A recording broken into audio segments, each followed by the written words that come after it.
كان حلما فخاطرا فاحتمالا، ثم أضحى حقيقة لا خيالا. نحلم في الليل وتخطر على قلوبنا العديد من الأماني، لكن نيل المطالب ليس بالتمني، وإنما تأخذ الدنيا غلابا. كثيرون ممن تضيع حياتهم في عالم التمني يحلمون، نعم، لكنهم لا يملكون الدافع أو الخطة المدروسة لتحقيق هذا الحلم. خطط ولا تفشل، لأنك إذا فشلت في التخطيط فقد خططت للفشل. واعلم إذا لم تكن لديك خطة واضحة فأنت من ضمن مخططات الآخرين.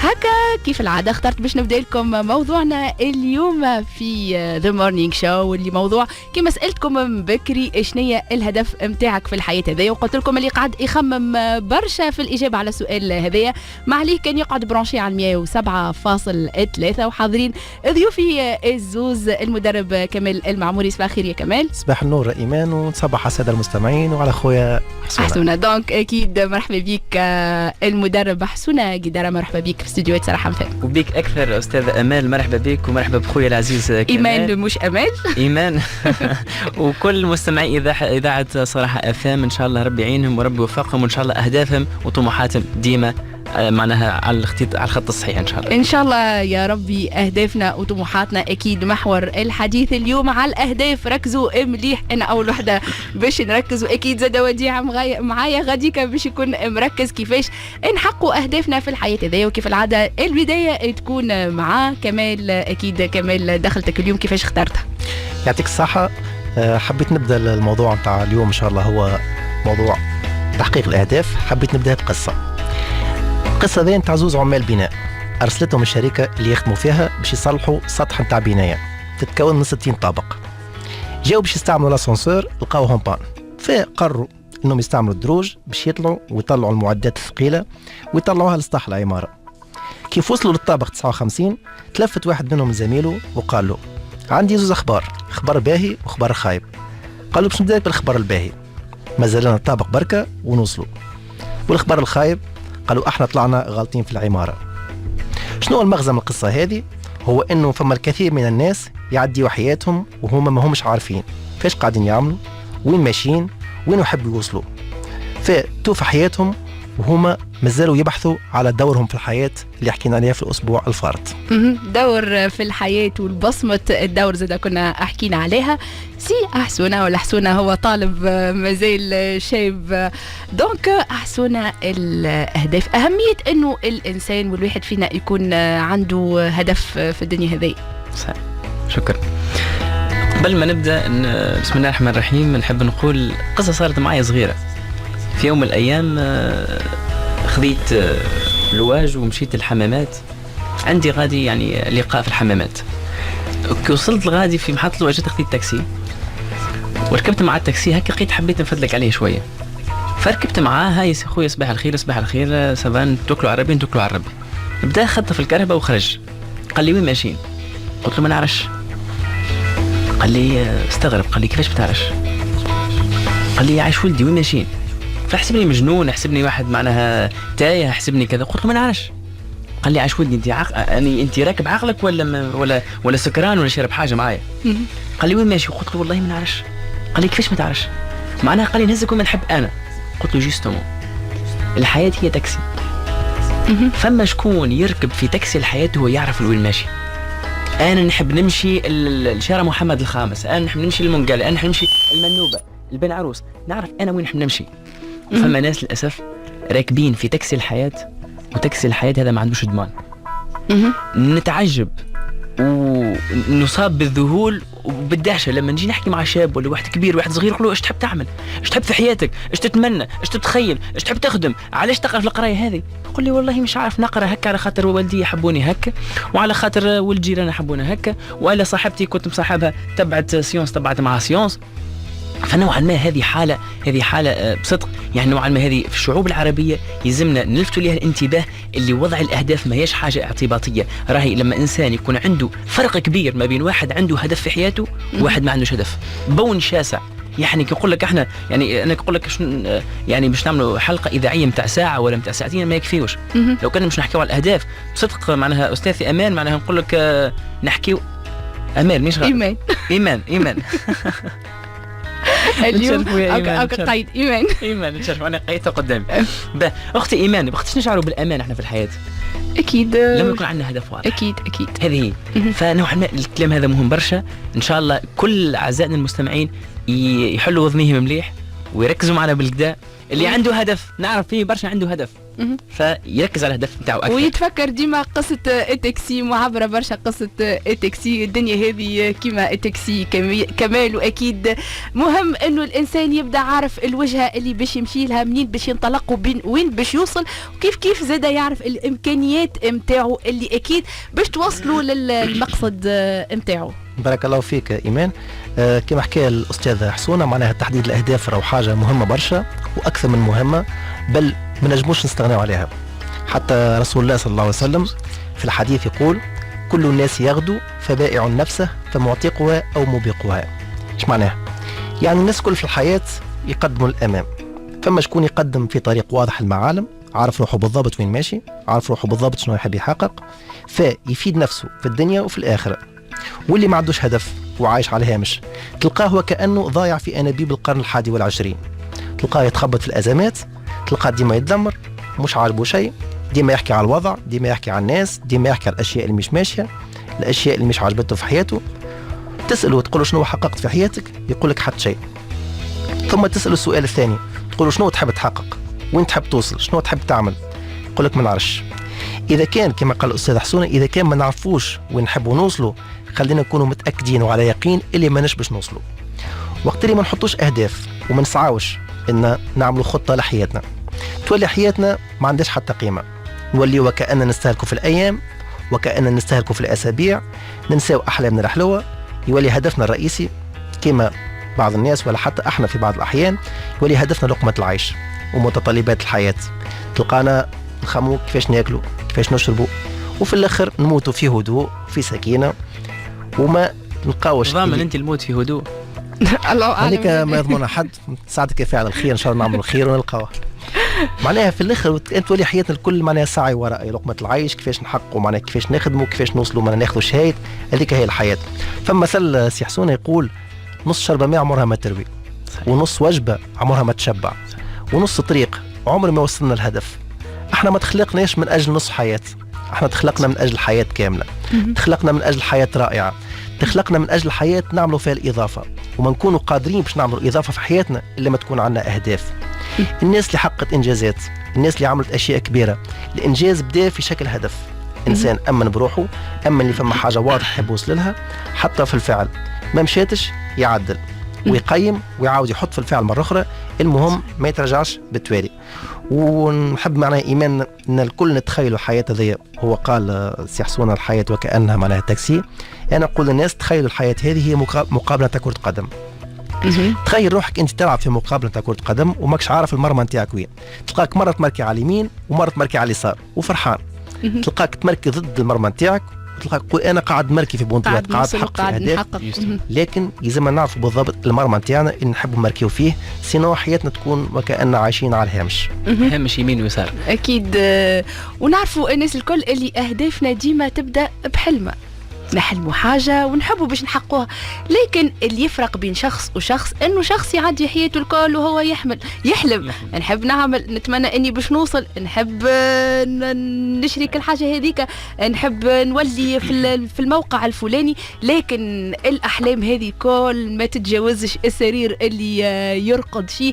لهنا بين الحلمة والهدف شنو هي الفرق؟ شنو الهدف؟ شنو الفرق؟ مهم برشا. قبل ما نجي السؤال نتاعك اختي ايمان، نحب نرجع تعقيبه صغيره، يعني كيفاش من ضروره واهميه الهدف في الحياه. النبي صلى الله عليه وسلم يعني لما بحثوا الله عز وجل بالرساله الكبيره مش توجه بها للمؤمنين كافه، يعني مش لقوم فقط. ايش قال اول مبدا؟ انما بعثت لاتمم مكارم الاخلاق. فالنبي صلى الله عليه وسلم في بدايه مسيرته للدعوه حد الهدف نتاعه واضح. يا جماعة هذه مسيرتي، ما تخافوش مني، ما عندي من أعملكم، ما عندي من نغور لكم، لا على أموالكم، لا على رزقكم، لا على نساءكم، لا على رجالكم. إنها هدفي واضح، إنما بعثت لأتم مكارم الأخلاق. فما عليه الإنسان الآن لما يرفع شعاره في الحياة، هذا شعاري، هذا هدفي في الحياة، فأنا هذه مهمتي، هذا طريقي، هذا سبيلي. فهذا عملية مهمة برشا. فرق كبير ما بين واحد عنده هدف واضح والآخر ما عندوش هدف واضح، وبيناتهم ما بين واحد عنده هدف يعرف شو يعمل، وما بين واحد ما عندوش هدف، بيناتهم يجي واحد. شكون هو الواحد هذا؟ يعني لا إلى هؤلاء ولا إلى هؤلاء، هذا ما بين البينين. السيد هذا هو اللي عنده حلم، وهم، خيال.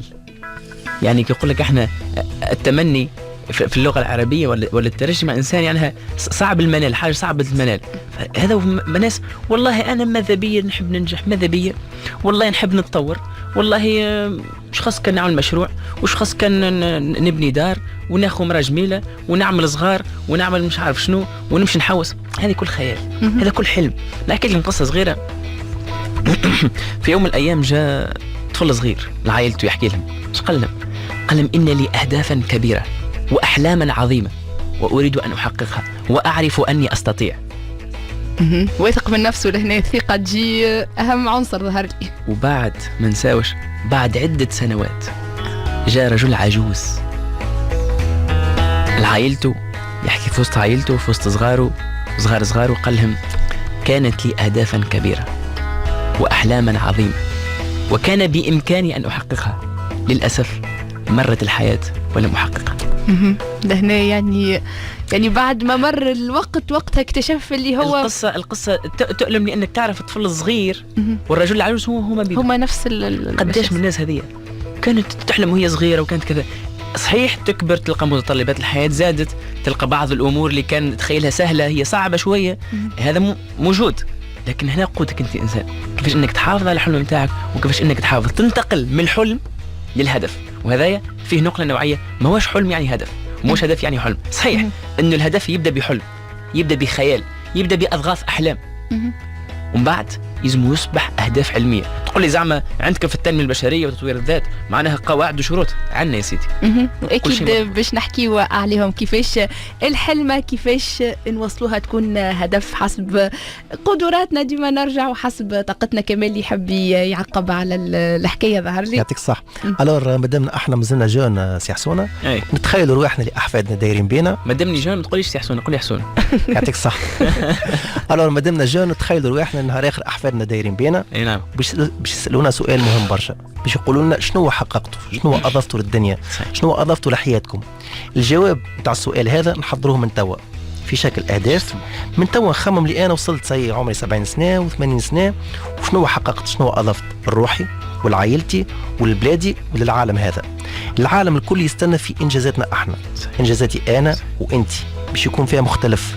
معناها العالم إنجازاتنا ومن غير إنجازاتنا راهو مختلف تماما. هذاك علاش نحاولوا من توا نحضروا معناها الجواب نتاع السؤال اللي باش يسالونا نهار اخر احفادنا. والله انت خويا كمال بصدق يعني حاليا دخلت في اغوار نفسي وكانك يعني خرجت لي حاجه من قلبي ونوعا اثرتني بها. والله بصدق معنا نرويها لكم الكل اعزائنا المشاهدين. اثناء صغري تعديت ببعض المصاعب في حياتي، وبصدق معناها ما كنتش هذاك التلامذه اللي ناجحين برشا في حياتهم، معناها في الحياه الدراسيه. نعم. ووصلت أسرتين معناها مع تضييقات معينة في تضييقات معينة أمنية وكذا، فنوعا ما كرهت حياتي وخمت حتى باش اني نحرق لإيطاليا. باش تعرفوا صفاقس معناها قريبة لإيطاليا، معناها غادي تاخذ تاكسي معناها 5000 توصل. فنوعا ما وحبيت نبطل من القراية متاعي. وحال اغلب شبابنا توا كي يوصلوا يعني لمرحله. فعندي مفارقه في حياتي مع هذا اليأس نوعا ما بين قوسين اللي مريت به في فتره في حياتي. كان عندي حلم ان يا اما نحب نعيش حياه كيما نحبها انا ولا ما نعيشش. فنوعا ما عندي ان نكون رقم صعب في الحياه، يعني نكون نفيد مش فقط لي اسم ولا لي شهره، لا ان شاء الله ربي يتقبل منا الاكثر ولا اقل، انما انسان يكون يوضع بصمه في الحياه، مش كيما يجي مش كيما يتعدل. الأديب الرافع يقول إن لم تزد شيئا على الدنيا فكنت أنت زائدا على الدنيا. في الفترة هذه وبديت نحب المطالعة، فنوعا ما الحكمة اللي نعتبرها نوعا ما مفصلية وغيرت لي حياتي. خليت كتاب بصدق، أول كتاب كتاب قريته في حياتي في التنمية البشرية وتطوير الذات، اللي باش دخلت للسلك هذايا هو كتاب كيف تخطط لحياتك للدكتور صالح الراشد. قريته وانا في عمر 17 سنه يمكن حاجه كيما هكا، ويتيامني نظن ويتيام ولا حاجه كيما هكا. فلما قريت الكتاب هذايا كيف تخطط لحياتك قريت في حكمة عجبتني، هي كالآتي: لا تحلم بقطعة سكر بل احلم بقطعة ألماس. فما ناس تحلم وتعيش حياتها وتتعب وتشقى وكذا وهذه الحياة كدر الحياة، شيء طبيعي. ربي قال: يا أيها الإنسان إنك كادح إلى ربك كدحا فملاقيه. فالإنسان تتعب على كعبة سكر، على حاجة بسيطة. علاش أنت مش تتعب على حاجة كبيرة؟ فأنا معنا من تربيتي في بيئة فلاحية نوعا ما، وجدي فلاح وكنت ديما نحب الفلاحة. فكملت الحكمة هذه بعبارة بسيطة، شو ولات: لا تحلم بقطعة سكر بل احلم بقطعة ألماس. لا تحلم بقيادة قطيع غنم بل احلم بقيادة الأمم. لا تحلم بسياسة الخيول بل احلم بسياسة العقول. أول ما كتبت الحكمة هذه علقتها قدامي في المكتبة متاعي، وقتها بسطت نوعا ما بها، تغيرت حياتي وأصبحت الحمد لله خطوة بخطوة في التنمية البشرية وتطوير الذات والجمعيات والحياة المدنية. وتعرفت على الناس معناها أفاضل كيف سي كمال وكيف أختي إيمان، تعرفت عليهم ودخلت في الغمار بشوي بشوي، والحمد لله إنسان وقاعد يقدم في بعض البرامج التلفزيونية وبعض المحاضرات. فهذه هي يعني بالنسبة لي أنا شخصيا تجربة شخصية. الفاصل في حياتي هي أني قريت كتاب في كيف تخطط لحياتك ووضعت هدف في حياتي. وأكيد الفاصل باش يكون عند اللي قاعدين يسمعوا فينا توا واللي لحد الآن ما همش عارفين وين ماشيين، ما همش عارفين الوجهة متاعهم. باش يكون الفاصل هي حصة اليوم، ومن اليوم باش نبداو الناس الكل مع بعضنا نقولوا احنا وين، نحدوا المكان متاعنا، وبيصير نحدوا الأهداف متاعنا، وتكون الانطلاقة متاعنا، وإن شاء الله انطلاقتنا تكون ناجحة. حسونا باش نرجع لك ما بين قيادة القطيع وقيادة الأمم. أكيد تختلف برشا شخصيات، ومن هنا في اختلاف الشخصيات أكيد فما اختلاف في الأهداف. دونك كيفاش نجموا نستخرجوا أهدافنا انطلاقا من شخصيتنا؟ جميل جدا. هنا فما ما يسمى بالأهداف الحقيقية والأهداف الوهمية. شو معنى؟ فما الهدف الوهمي الإنسان أي حاجة تخطر في باله يحب يحققها. فمن بعض المدربين وزملاء المدربين على العين وعلى الراس يقولوا أنت تستطيع أن تحقق كل شيء في حياتك وفجر الصنم وتعمل كل شيء. صحيح، أنا ماشي معك، لكن في بعض الخصوصيات لازم نعرفوا لحاجة اللي راهو الإنسان مسير لما خلق له. يقول النبي صلى الله عليه وسلم: اعملوا فكل ميسر لما خلق له. ايش معناتها؟ ايش نفهم الحديث هذا؟ اعملوا فكل ميسر لما خلق له، يعني إذا أنت عرفت لماذا خلقت فإنك ميسر في ذلك. وقتاش ميسر أنت؟ وقتاش يجيك التأييد الإلهي والتأييد الرباني، وقت يجيك المعونة، وقت يجيك الناس تعينك، لما أنت تعرف لوش تخلقت. فأي إنسان عنده دور في الحياة، هذه حاجة أولى. ثاني شيء، الناس تختلف في قدراتها وفي إمكانياتها وفي مواهبها. أختي إيمان عندها موهبة تختلف عن موهبة حسونة، وخويا كمال عنده موهبة تختلف عن موهبة حسونة، وحسونة عندهم حاجة تختلف عندهم. فالحياة هي مواهب عدة، وما يلزمناش إنسان يفكر باش يكون نسخة لغيره. عجبني رجل أعمال فلان نحب نكون كيفه، عجبني شخصية سياسية نحب نكون كيفه، عجبني مدرب نحب نكون كيفه. لا، هذا خطأ كبير. إنما أعرف خصوصيتك. كيفاش تعرف خصوصيتك؟ إنك لما تحب تبني هدف ابني حسب مهاراتك الشخصية. فما ما يسمى بتمارين ودي تيست، اختبارات في معرفة المواهب الشخصية. أي إنسان عنده موهبة وأي إنسان موهوب، والله عز وجل عادل في العطاء بين الخلق متاعه. إذا يعطي خويا كمال موهبة معينة ما يعطيه ليش أنا، يعطيها لغيره. وانت ماشي. أينشتاين ربي أعطاه موهبة فاش في التحليل الفيزيائي والتحليل العلمي الرياضي، وأعطاه المتنبي شنو؟ أعطاه موهبة في الذكاء البلاغي واللغوي. وأعطاه شكون؟ أعطاه الموزارت في الذكاء الموسيقي. وأعطاه سيدنا وأعطاه الشيخ عبد الباسط عبد الصمد في الذكاء الموسيقي. فكل واحد عنده خصوصية. وقتاش ينجح الإنسان بالأخص لما يبني هدف حسب الخصوصية متاعه وحسب الموهبة متاعه. فنوعا ما أنا بالنسبة لي أنا خلينا نرجع إحنا قبل ما نبدأ نبنيو في الهدف. صحيح، الإنسان يوضع خيالاته، يوضع تصوراته في ورقة يكتبهم، ثم بعد يرجع يقول أنا باش نمتاز. لما يتجمع الميزة الشخصية والموهبة الشخصية مع أهدافك، فهذا توصل لقمة النجاح إن شاء الله. ويكون يعني تناغم حقيقة، يعني حتى في مسارك تحس كأنه ربي سبحانه سخر لك الكون هذا الكل من أجل أنك تحقق الهدف متاعك. دونك نذكركم يلزم كل واحد فينا قاعد يسمع توا يحدد دوره في الحياة هذه. نفكروا الدور، الحاجة اللي انت كي تعملها تكون مستمتع وانت قاعد تعمل فيها وتشعر بالسعادة. كيف حدد الموهبة بتاعك، حتى لليوم تقول أنا والله ما عنديش موهبة ولا منين باش زيد اكتشف وغوص في أعماق نفسك، أكيد باش تلقى عندك حاجة ميزك عليه بها ربي سبحانه على بقية خلقه. كمال برشا عباد قاعدين يسمعوا فينا أكيد، وإحنا زادة ساعات زادة نتيحوا نعرفوا أهمية الأهداف، ونعرفوا إنه ما نجموا نوصلوا ولا ننجحوا في حياتنا إلا ما نكونوا عندنا أهداف واضحة. لكن علاش ديما فما عباد ما عندهمش أهداف؟ علاش ديما عباد يعني رغم يقينها وعلمها بأهمية إنها تخطط لحياتها لكن ديما تلقاها متراخية وديما، وأكيد باش يكون التسويف أول عنصر يعني في ثالث عنصر ثالث أكيد. أنا كي استحضرت التسويف أول حاجة. دونك الميكرو ليك كمان. الور كما قلت إيمان، هو ربي سبحانه زاد معناها ديما يأكد لنا على النظر للمستقبل والتخطيط وتأهيل أنفسنا باش نتعاملوا مع المستقبل. يقول ربي سبحانه بسم الله الرحمن الرحيم: ولتنظر نفس ما قدمت لغد.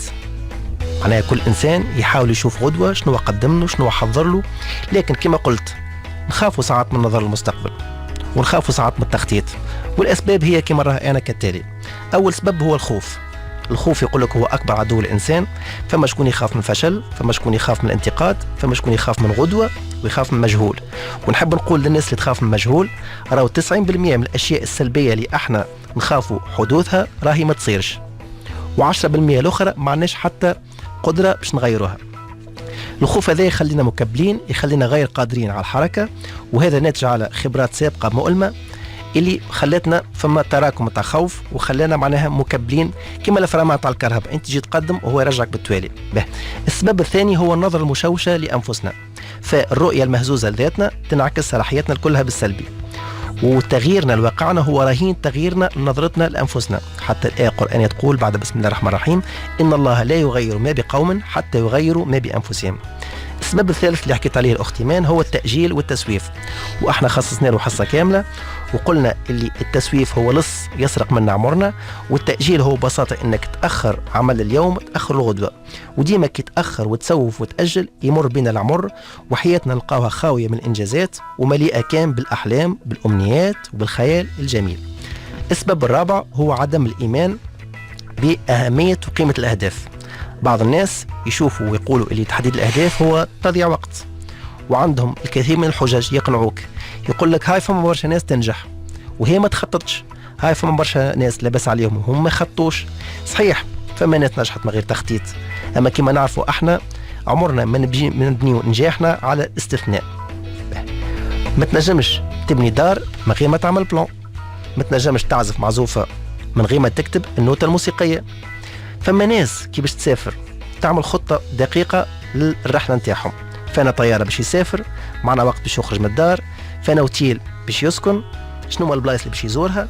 وكي تسأل على خطة حياته يقول لك انا ما خططش، مش مهم تخطيط الحياة، وكأن الرحلة ولا السفرة اهم من الحياة اللي قاعدين نعيشوا فيها.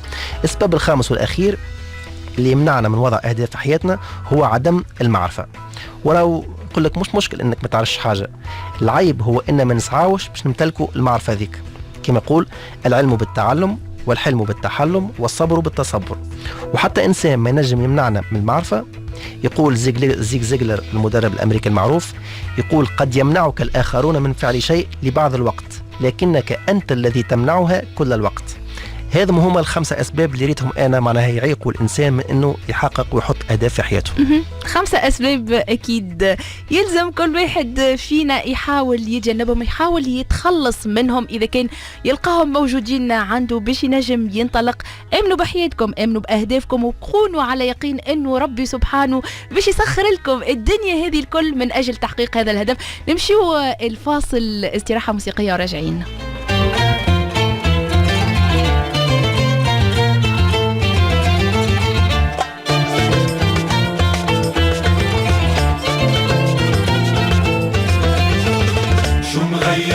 نظرة عينيك مغيرة، ليش الدمع تنسي الهوى يا صغيرة. هيدا الهوى أنا يا ناس مسيرة، مين اللي قال إنه القلوب مخيرة؟ لولا زهقان المر محبوبي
وعلي مقدرة.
و 33 دقيقة في استديوهات صراحة فهم. مرحبا بكم من جديد. انتم اللي قاعدين تسمعوا فينا توا على 107.3 ولا ستريمينج متاعنا صراحة فهم .n. نذكركم اللي تنجموا تتصلوا بينا ولا تتواصلوا معنا على 71 840 656 والا على صفحتنا على الفيسبوك صراحة فهم. نذكركم اللي موضوعنا اليوم هو تحقيق الأهداف. كنا حكينا من الأول على أهمية إنه الإنسان يكون عنده هدف في حياته. حكينا زادة على الأسباب زادة اللي ممكن تخلي الإنسان ما يمشيش في الطريق صحيح. ونذكركم بحكاية التاكسي انه الدنيا هذية كتاكسي اللي ما يعرفش الوجهة متاعه اكيد ما هوش باش يوصل.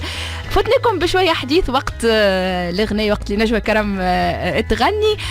حسونا كان حكي لي على دراسة علمية كانت اثبتت انه تقريبا كما قلت 3% من اللي نعطيك انت الميكرو، انت ادرى بالدراسة هذه ونسمع مع المستمعين اكثر تفاصيل. شكرا. نحبوا نركزوا عليه ونحبوا نبينوه للساده المستمعين اللي وضع الاهداف هذايا والتخطيط بصفه عامه هذا الان اصبح علم في علم الاداره. يعني كتقول لي هدف يعني عنده شروط وعنده استراتيجيات وعنده صفات يلزمها تتوفر في صاحب الهدف باش انه يحقق اللي حاجته به. صارت دراسه في جامعه هارفارد امريكيه عام 1995 موثقه علميا تقول انه 3% من الناس عندهم أهداف وخطط واضحة في حياتهم، والبقية الكل تخيل عندي 97% نوعا ما عندهمش هدف. كيفاش صارت الدراسة هذه؟ جاو في جامعة أمريكية في جامعة هارفارد أخذوا 100 طالب وسألوهم عندهمش أهداف، عندهمش طموحات، عندهمش خطط واضحة في حياتهم.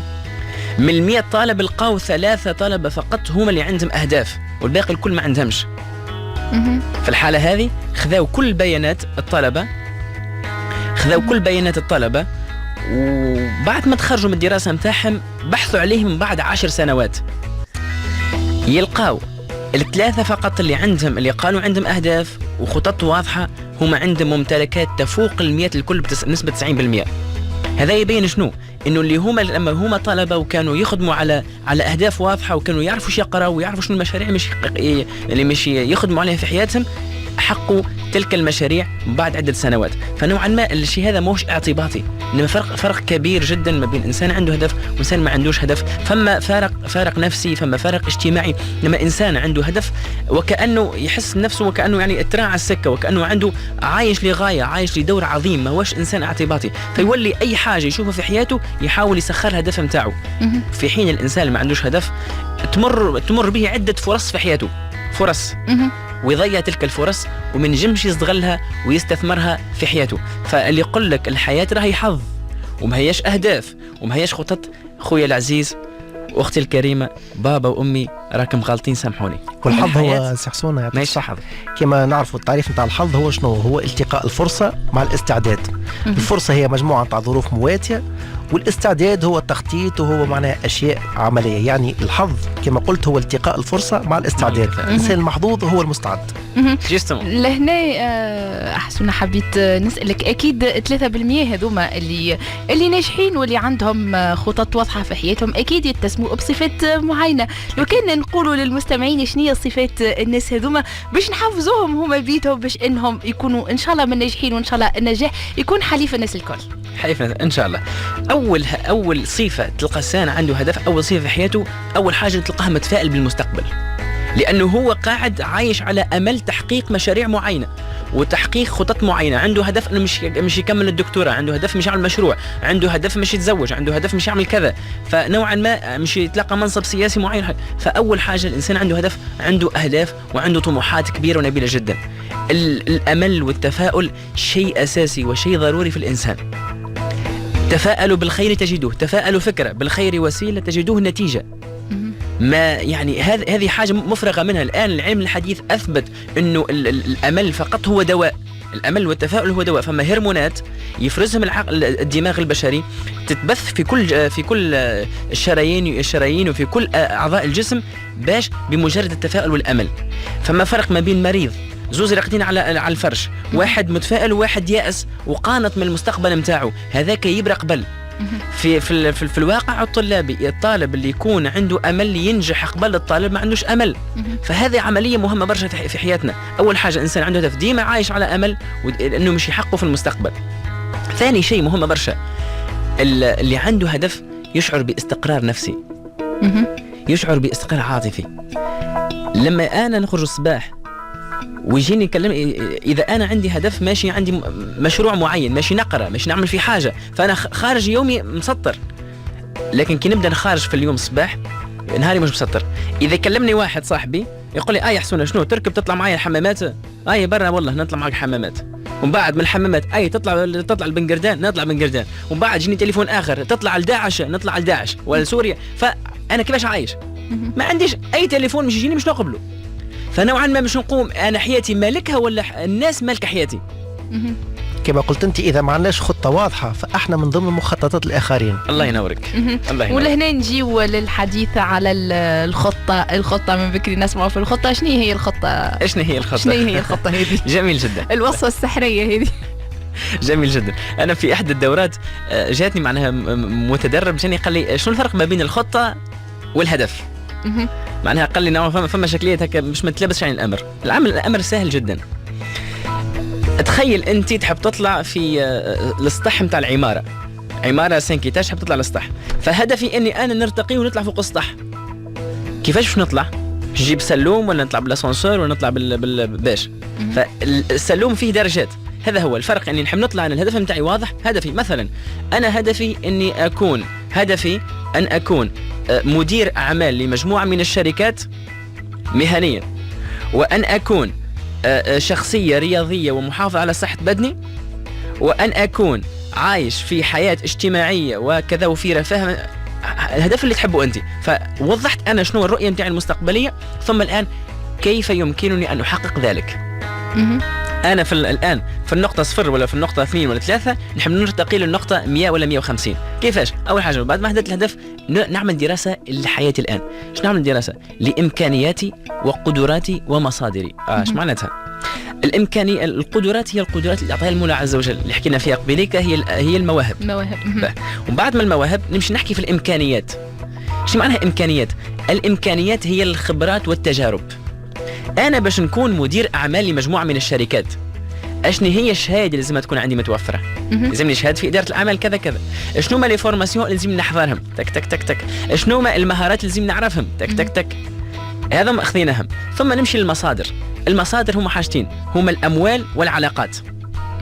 انا باش نكون مثال مدرب ناجح ولا باش نكون استاذ جامعي في حاجه، شنو ما العلاقات اللي نجموا يعاونوني؟ يلزمني تال وتال وتال. انا حاليا علاقاتي بسيطه، 4 شباب نقعد معهم في القهوه نحكيوا على الانترنت على الفيسبوك. انه هل البيئه متاعي باش تقدم بيا في اهدافي ما تقدمش بيا؟ اذا ما تقدمش بيا اكيد لازمني نحرق السفن ونفكر اني نتعرف على ناس اخرين ينجموا يرتقيوا بيا. اذا كذلك من صفات الانسان اللي عندهم اهداف انهم عندهم بيئه ايجابيه مشجعه. ثم المصادر. المال قوام الاعمال، والمال ما هوش كل شيء لكن ضروري. فاللي يحب يحقق هدف يلزم يفكر في الاموال. بعد العلاقات كيفاش نجيبوا الاموال؟ يخطط تخطيط واضح، وتخطيط كيفاش نجم يكتسب الاموال باش نجم يحقق بها اي حاجه كانت، واي حاجه في الحياه تحب لها نسبه من المال. برشا في الدورات يقول لك ما عنديش فلوس، وانا من بيئه ريفيه ووالديه معناها على حالهم وعلى قدهم وانا كذا وما ننجحش. لا يا بابا، كون متاكد اللي راهو بنسبه معناها 3% فقط اللي نجحوا في العالم هما الاثرياء في العالم هما اللي خذاو اموالهم من معناها ورثوا اموالهم من عند جدودهم. في حين 97% هم اللي بناوا رواحهم من الصفر او من تحت الصفر. فما تخليش عندك حق. اذا خلي عندك اعرف شنو انت، ما هو انت عليه الان، دراسه حقيقتك انت، ثم الخبرات اللي لازمك تكتسبها، الشهايد اللي لازمك تاخوها، الكتب اللي لازمك تقراها، وبعد فكرنا في علاقات جيده تعينك باش تحقق ذلك. قلت لي ممكن هربت بك شويه، انا قلت لي ما معنى الخطه. الخطه سهله جدا جدا جدا. الخطه كالاتي حسب ما يعرفوها بعض العلماء: الخطه هي مجموعه من القرارات المستقبليه.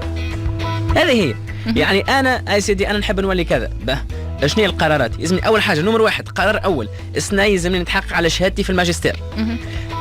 خطة رقم 2 يلزمني أنا نتحصل على كذا. خطة رقم 3 يلزمني عندي مثال عندي 5 مراجع يلزمني نقراهم ونتمكن منهم. ثم عندي علاقات لازم نعمل كذا، وبعد عندي سفرة لولاية كذا ولا اللي بلدة أخرى في كذا لازم نحققها. فهي مجموعة من القرارات. أنا قررت أن أقوم في عام 2014 2015 بكذا، عام 2015 2016 كذا، في شهر كذا في شهر جانفي باش نقوم. فهي مجموعة من الخطط. فكون جريء خويا اللي تسمع فيها، كون جريء وخلي عندك قرارات جريئة مش تحققها في المستقبل، اللي هي مفادها مش توصلك اللي حاجتك به في مستقبلك. واكيد ان شاء الله الناس الكل توصل للي تحب تحققه. كمان باش نرجع لك من بكري، هو قاعد يصيغلنا في اهداف. انا نحب نكون مسؤول على سلسله من الشركات، انا نحب نوصل. يعني لهنا حسيت انه كانه الهدف في صياغته عنده يعني عنده ستيل معين باش اني نصيغ الهدف نتاعي. مبادئ. يعني اذا كان تنجم تعطينا هكا لمحه على المبادئ هذه. هو الدكتور ابراهيم الفقي حكى على 12 مبدأ مهمين برشا باش نحققوا اهدافنا. ناخذوهم بسرعه. اول حاجه يقول لك حدد بالضبط، حدد جيدا ماذا تريد. يعني ركز كل الاضواء على الهدف نتاعك، خليه واضح المعالم، واضح التضاريس. لازم نعرفوا اللي العالم باسره يتنحى جانبا ليفسح الطريق للشخص الذي يعرف بالضبط وين يحب يوصل. ثاني حاجه لازم الهدف نتاعك يكون واقعي ويستحق التحقيق. وقت اللي نشغلوا انفسنا بالتفكير في اهداف ما هيش واقعيه، كما اللي يحب يقفز من الطابق الثالث يقول لك أرى ممكن نقز من الطابق الثالث وما يصير لي حتى شيء. يعني حتى هدف ما هوش واقعي، لازم الهدف نتاعنا يكون واقعي. المبدأ معناه المبدأ الثالث هو يلزم عندنا رغبة مشتعلة. ايش معنى رغبة مشتعلة؟ يعني يلزم الحماس نتاعنا ديما متجدد. يعني الإنسان يتنفس أكسجين، خلي الهدف نتاعك يتنفس رغبة مشتعلة. المبدأ الرابع يقول لك عيش الهدف نتاعك، حاول تشوف الهدف نتاعك بالتفاصيل نتاعه الكل. كما يقول ستيفن كوفي يقول لك begin with the end in mind، ابدأ الآن لكن خلي عينيك على المكان والبلاصة اللي تحب توصل لها. المبدأ الخامس يقول لك اتخذ قرار، معناها خلي انك النجاح هو قرار والسعادة هي قرار. خلي قرارنا قاطع. ايش معناها قاطع؟ معناها لا رجعة فيه. معناها كي نبداو ديما نقدموا، يقول لك قدم معناها بخطوات بسيطة وبطيئة في الطريق الصحيح، أحسن لك من اللي تقدم بخطوات سريعة وانت في الطريق غلط. كما يقول أنتوني روبنز يقول لا تضع سلم النجاح على الحائط الخاطئ. أنا إيمان حبيت نعطيكم 5 مبادئ باش تعاوننا في تحقيق أهدافنا، وإن شاء الله نكملوا في نقاط أخرى في الموضوع. إن شاء الله المبادئ هذوما يكونوا أهم حاجة من معناها من أهم الأشياء اللي تخلينا نحققوا الأهداف متاعنا. باش نرجع لك حسونة، وقبل ما نحكيوا على حكينا ياسر بالتنظير وحكينا ياسر بالتجارب الناس الآخرين، لكن توا كل واحد باش يصنع تجربته، كل واحد باش يصنع خطته. قبل ما نتعدى صياغة الخطة الاستراتيجية، نحب على الشروط العلمية لصياغة الهدف. هذه حاجة مهمة يلزمنا نعرفوها اليوم في الحلقة. مهم جدا. في بعض الأحيان نجي نسأل واحد شنو هدفك؟ والله نحب نحقق ويا ليت اني نحقق كذا ونحقق كذا. باهي سامحني اني مش تحقق، لانه تعرف انت وقتاش مش تحقق وكيفاش مش تحقق وشكون مش يعاونك، وهل انك جمعت المعلومات على الهدف اللي حاجتك مش جمعتش. صار الحكايه هكا فيها شروط وفيها كذا. نعم فيها شروط. في علم الإدارة فما نوعا ما 7 أو 8 شروط، إذا ما هيش متوفرة في الأهداف فهذا يقول لك راهو الهدف هذايا امشي سامحني في العبارة يعني بلو واشرب ماء زايد. كيفاش؟ ثم في بعض الخطوات فما شكون يقول في العلم الإداري يقول لك سمارت، الهدف لازم يكون سمارت، اس سبيسيفيك محدد، ام ميزيرابل قابل للقيس، اكسبتابل، ار رياليزابل، والتي هو الطون الوقت. هذا في علم الإدارة يقول كذا. البرمجة اللغوية العصبية ال NLP Neuro Linguistic Programming زادتنا حوالي أعطتنا 8 أهداف لازم يتوفروا. نعطيها لكم ونفسرهم بعجالة ما نبطاوش فيهم برشا. اللي هما الإيجابية، الوضوح، المسؤولية، القياس، التوثيق، العوائق، الإيمان، آخر شيء هو العمل. أول حاجة الإيجابية. إيش معنى الإيجابية؟ يعني انك تصيغ الهدف متاعك بطريقه ايجابيه، يعني ان تقول ماذا تريد ليس ما لا تريد. يعني تخيل انت بالله اختي ايمان بعد كمل السيونس هذه مش تمشي انت تهبط سيدي البشير مش تاخذ طرف خضره، تقيد عندك ورقه تقول انا ما نحبش بصل، ما نحبش طماطم، ما نحبش خضره، ما نحبش تفاح. مش تفيدك؟ لا اكيد مش تقيد اللي تحب ولا ما تحبش؟ اكيد اللي نحب. جوستومون يعني انا تخيل انت تجي لواحد توك شاب تقول له انت شنو اللي تحب في حياتك؟ انا ما نحبش نطلع زوالي وما نحبش كذا. يا ودي قل لي ايش تحب مش ما تحبش. هذه هي يعني انت قيد ماذا تريد. انا اريد ان اكون كذا، وتقول بصيغه المضارع مش ساكون، انما اريد ان اكون مدرب عالمي في التنمية البشرية، أكون دكتور في علم الاجتماع، أو أن أكون مهندس رياضي في كذا، أو أن أكون رياضي متميز. أن أكون ولهنا يعني نحب ننوه على حاجة لضرورة يعني كتابة الأهداف، ما نخليوهاش كان في مخاخنا. هي التوثيق. التوثيق موجود. التوثيق ما نسبقش ملائكة. يعني تخيل مثلا واحد زدك كيف من ضمن، لأنه الإيجابية مهمة برشا. تخيل واحد يقول أنا هدفي إني مثال هدفي إني ما نطلعش مدخن. بمجرد انه يقول هدفي اني ما نطلعش مدخن، هو قاعد يرسخ في عقله اللاواعي انه سيطلع مدخن. فكرة التدخين يعني كلمة. ولا واحد هدفي اني ما نطلعش كلوشار، ولا ما نطلعش معناها زوالي، ولا ما نطلعش كذا. فهو قاعد يرسخ، قاعد يعطي في اشاره ويوحي لذاته اليوم مش يطلع كذا. فاول حاجه سجل ما تريد ليس ما لا تريد. هذا الهدف الاول والشرط الاول نكونوا كما نمنوا. ثاني حاجه الوضوح، وحكى عليه اخوي العزيز كمال، الوضوح الهدف. نقول ستيفن كافي في كتابه العادات السبع الاكثر ناس فاعليه، ابدا من النهايه. صحيح انت واقف على الارض، لكن انت الرؤيه نتاعك المستقبليه واضحه شنية. ونحب هنا نوضح هذا قانون في وضع الاهداف، على قدر ما يكون هدفك واضح على قد ما يكون نسبه نجاحك وتحقيقه اكثر. خلي هدف واضح وكأنك تشوف فيه. نحبك تقعد ترمي راسك على المخدة وتسترخي وتتخيل الصورة المستقبلية، تشوف في روحك اللي انت حققت كذا وعندك كذا، شوف عيش الصورة متاعك. فخلي الهدف متاعك واضح في حياتك. ولو اني نحب نعمل تعريجة على النبي صلى الله عليه وسلم وكيفاش المس النقطة هذه مع الصحابة الكرام، تحب لي توكا سيونس اخرى معناها ما نجموش نثيروها، نقطة مهمة برشا. الوضوح كذلك. ثم المسؤولية. ايش معناتها مسؤولية؟ يعني هل أنا قادر بذاتي أن أحقق هذه الأهداف؟ يعني هل أنه هذا تسأل سؤال كالآتي: هل أن الهدف هذا من مسؤولياتي ومشمولاتي أم لا؟ إيش معناتها؟ نعطيك بار إكزامبل. يجي في بعض الأحيان ربي يعزهم والدينا الناس الكل، ساعات يجي والد الابن مثال يقول له نحبك التريمستر الجاية تجيب لي 15.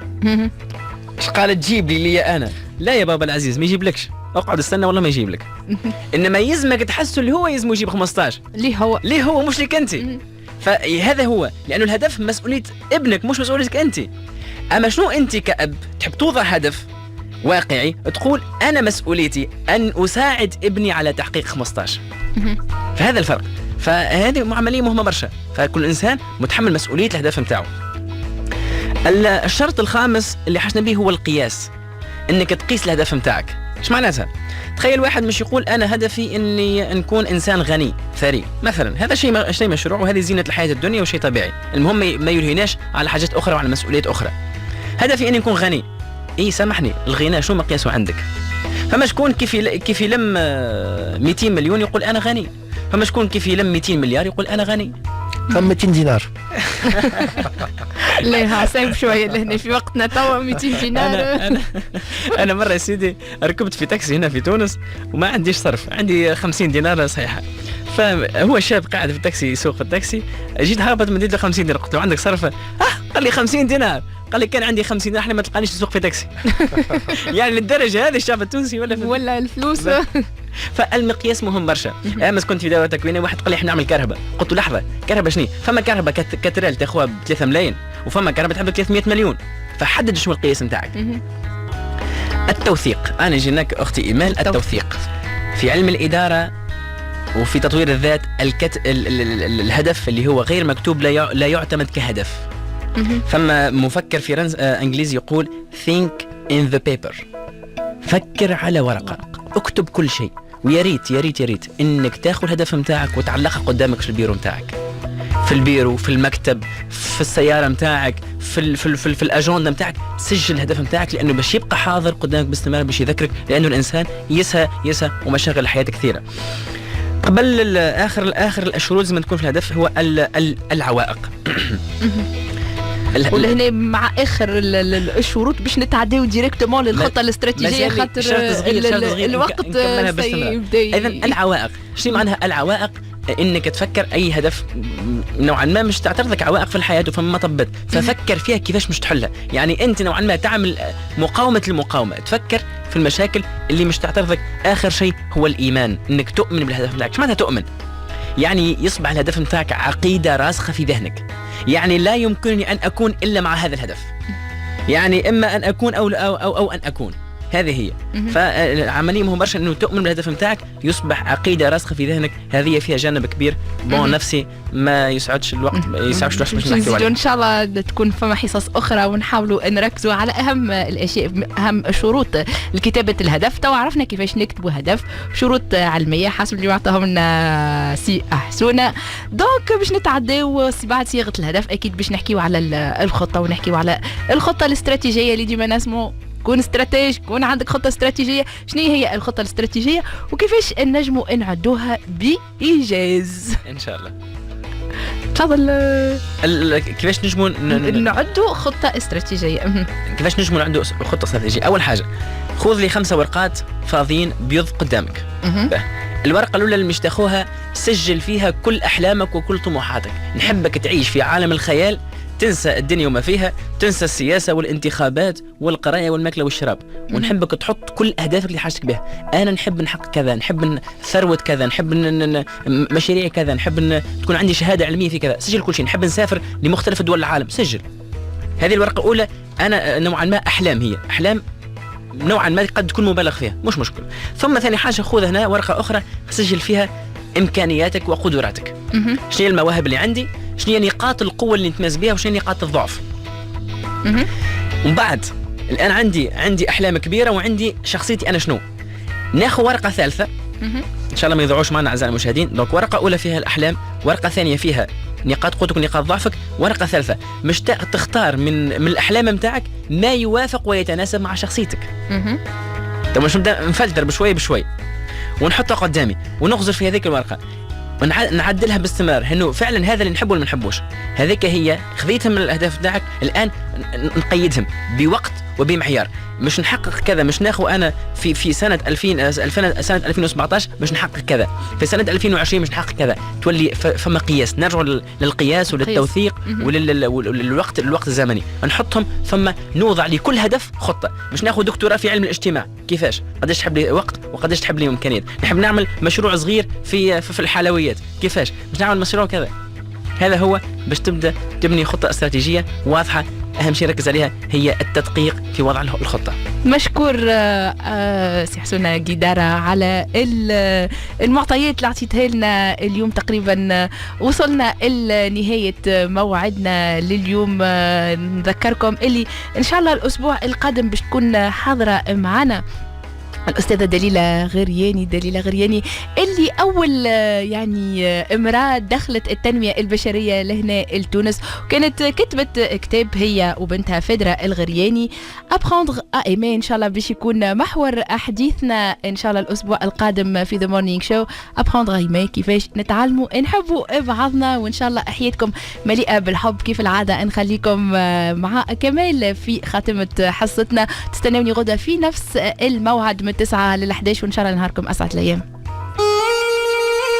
حياتنا مباراة كرة قدم، فاللاعبون أولئك الذين يعرفون المرمى ويتبعون الخطة ويحققون الأهداف، أما المتفرجون فهم أولئك الجالسون في المدرجات يراقبون الآخرين وهم يلعبون مباراة حياتهم، فهم يكتفون بالمراقبة ويرفضون خوض التجربة.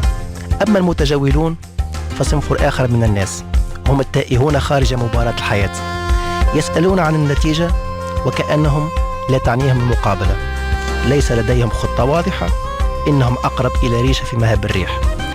واعلم أنك إن لم تقرر أن تكون من بين اللاعبين فقد قررت أن تكون من بين المتجولين، وبذلك يخوض الآخرون مقابلتك بدلا عنك ويحولون وجهة أهدافك إلى مرمى يختارونه عوضا عنك. والسلام عليكم ورحمة الله وبركاته.